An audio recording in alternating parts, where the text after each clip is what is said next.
Issue 258 Reboot. We start out with Sonic on the biplane heading over Soliana Forest. Wow, I never thought Flynn would have a story taking place in a Sonic 06 level. Most Sonic fans don't even want 06 to be canon, and Flynn went the extra mile. Will it get to be in a good story finally, or not? I guess Soliana Forest would be the hub world. And the page is littered with blue text boxes that just waste your time with recap. Eventually, one of them says that thanks to the access code Sally borrowed from the Death Egg, they had used the Eggnet to find out that Uncle Chuck's being transported for pickup at the Bullet Station in Rail Canyon. At least that's more original than strictly following Unleashed's plot. I assumed this issue would pick up right where the previous main issue left off, with Sonic reacting with horror to finding out that his uncle was kidnapped. But we didn't even get to see that. It is much better pacing to immediately cut to the heroes in the sky going after a train, with Sally even having a hoverboard. But still, you'd think if Flynn really cared about Uncle Chuck, he would have shown at least one panel of the characters other than Mutt being horrified and saying they have to rescue him.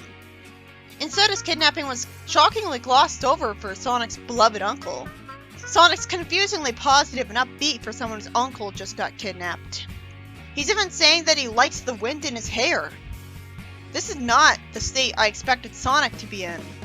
Compared to the previous issue's ending, this is mood whiplash. Confident person or not, he's treating the kidnapping of his uncle as just another run-of-the-mill mission, when it was supposed to raise the stakes from Unleashed. Sally, apparently, tells Tails and Antoine to take Sonic and Amy down in the tornado in a plane called Twister, and to whisk the professors to safety. I like that the air-based naming theme with Tails' aircrafts was kept up. And I like that us seeing the text boxes while the heroes are already on their way to their destination really speeds up the pacing of the story, instead of dedicating an entire scene to Sally coming up with a plan. It's actually a pretty genius way of story pacing. They should do that every time. But I'd much rather see the word Sally at the start of each text box, instead of an acorn and then being blue.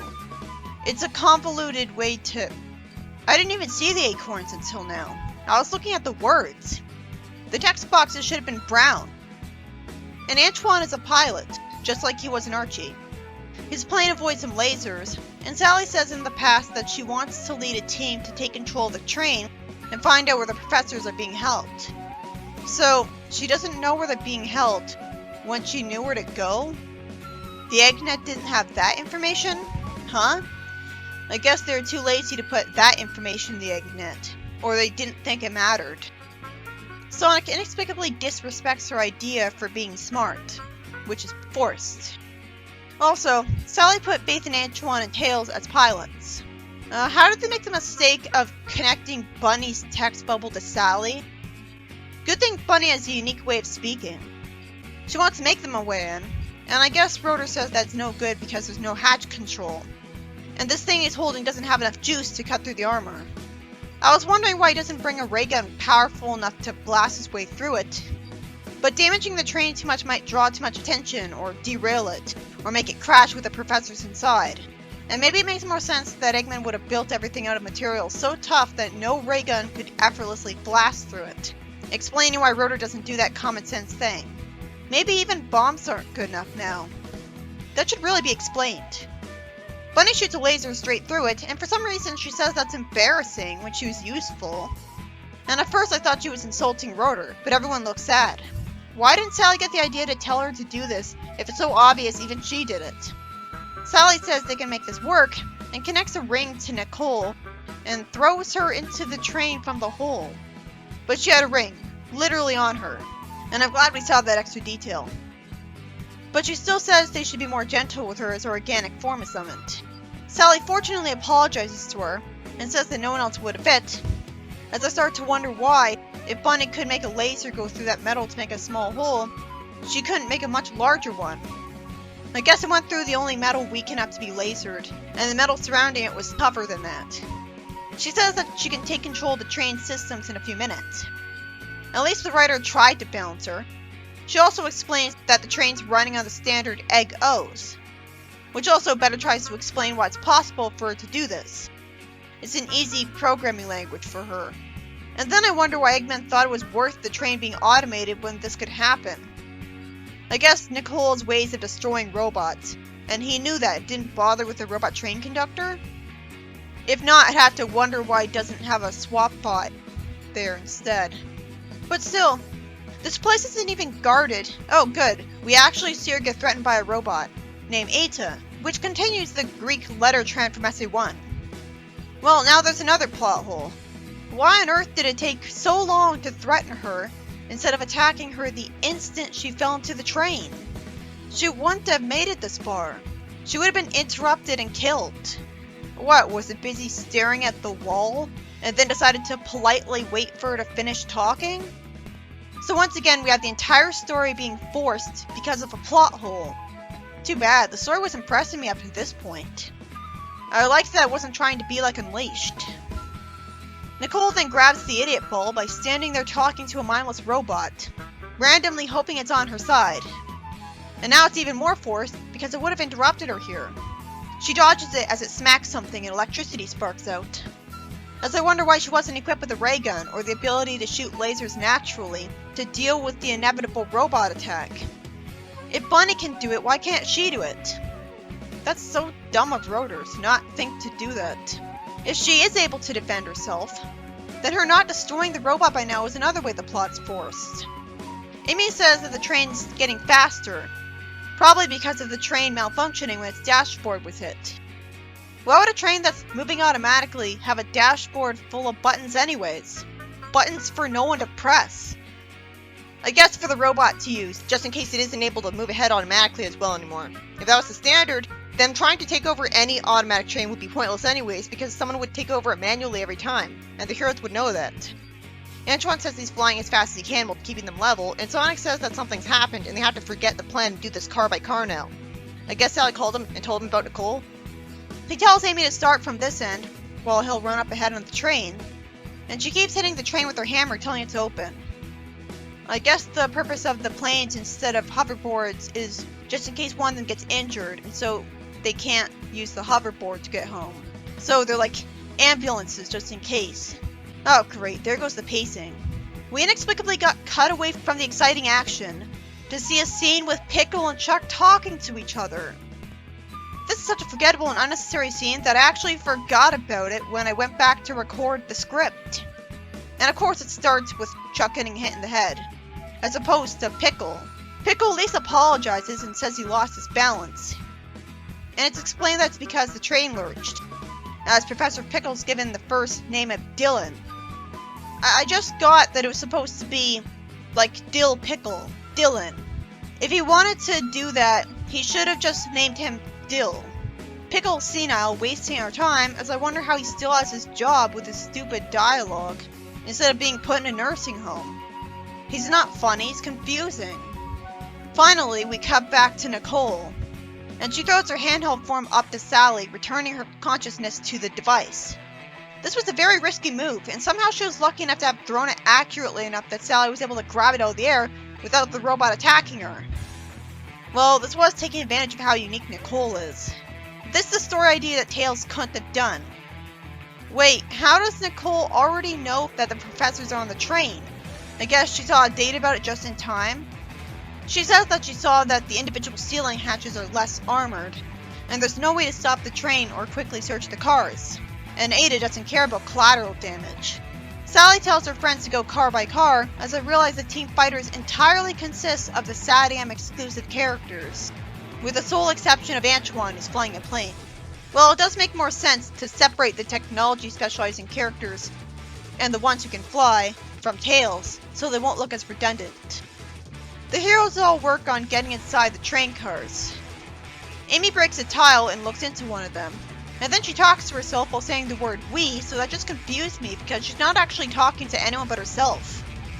She says she needs to be more careful getting into the train car because she nearly blew them all up, I guess from the impact of the metal thing almost falling onto bombs. That would have been a brilliant plan of Eggman planning for the heroes if the metal ceiling tiles were all directly above the bombs. Then Amy would have gotten the bombs to blow up. Realistically, that would have happened and the story would have ended there. Maybe the bombs were put on the train not in the hopes that the heroes would get themselves destroyed, but in the hopes of being used for some later mission, and so that's why they weren't right below Amy. It wasn't really Eggman's plan. But that's not stated. Amy's useful by warning Bunny not to shoot because of all the missiles, and she fortunately reassures Bunny. Bunny says they don't have the time to be delicate when the train's out of control. But it's still stuck on one rail. Amy says they'll do it together, and Amy hits with her hammer while Bunny's pulling the metal tile off with her super strength. Considering that Knuckles is known for guarding the Master Emerald all the time, and he barely, if ever, uses super strength in the games, Bunny makes way more sense to be around Sonic. So she actually makes a great case for the idea that she should be in the games here, because she could do the same stuff Knuckles can do, fly and use super strength, and we wouldn't be questioning why the character's there instead of guarding like he's supposed to be, because Bunny's an official part of the Freedom Fighters. So while yes, they do have the same power, that's not really a problem for Bunny. She'd still contribute by fixing a constant nitpick with Knuckles. Mighty also has super strength, but can't fly, and you'd expect him to be with the Chaotix all the time anyways. He's not meant to be on Sonic's team anytime he needs him. Bunny says that the car is nothing but fuel and supplies, so they should move on to the next car. Rotor is inexplicably annoyed with Sally trying to speed up getting off the hatch using her laser blade. He says he would have cut through eventually, when he should know that they don't have enough time and there's more important things than his ego being bruised. Sally says she wasn't making any headway on hers, and Rotor, trailing off, immediately gives away that the hatch will fly. Rotor is smart enough to catch the flying hatch, actually, and he says that he didn't want to risk braining someone further down or taking out one of the planes. Brain someone? That's pretty dark. Sally fortunately compliments him, and she complains that they wasted their time while shivering and being able to see her own breath because all they get to see are food supplies kept cold for Eggman. I like the extra touch that they're all junk food and epic sandwiches because it helps explain why he's fat.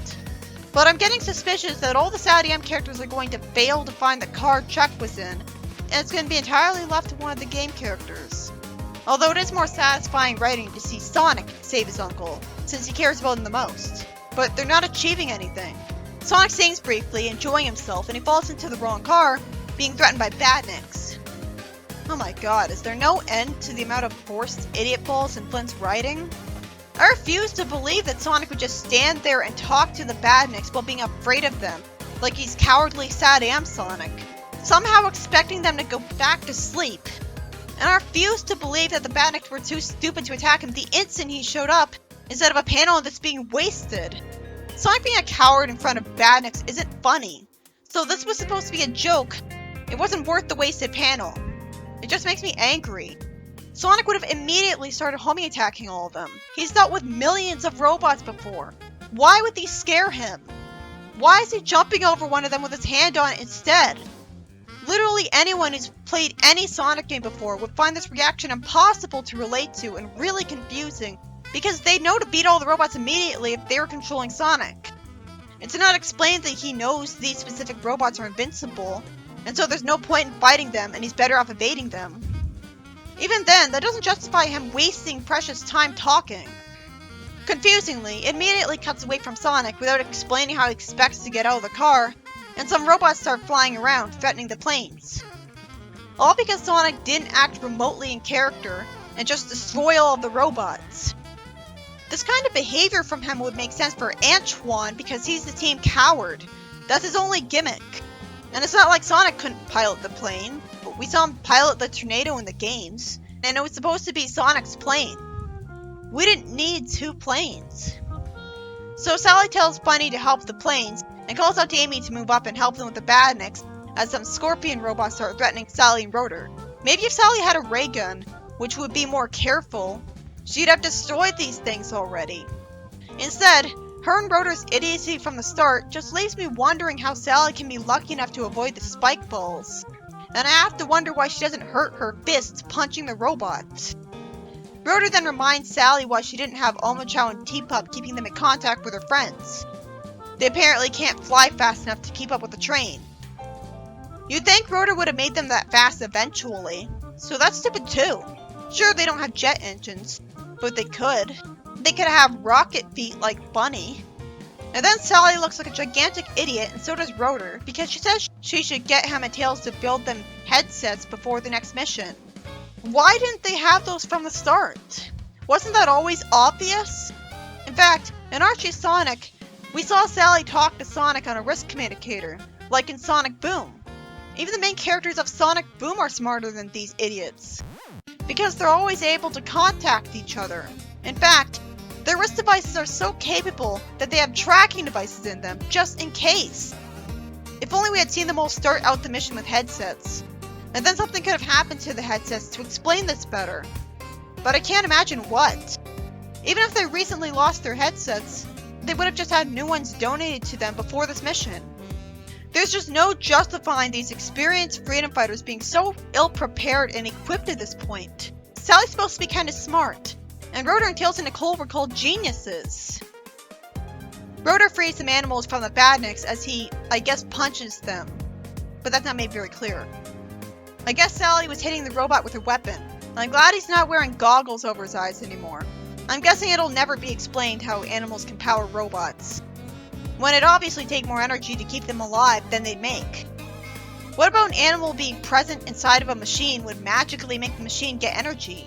We know from short views that there's a built-in filtration system, like with astronauts. So that explains one thing. Even if their waste was used as biofuel to power the robots, and you'd be surprised how many organic stuff can power technology, and they weren't literally powering the robot just by being there, and were just there to pilot it like a mecha in OSCH, they still need food and water multiple times a day to stay alive. Not to mention constant access to oxygen, and a way to get rid of CO2 in their cramped robot environment.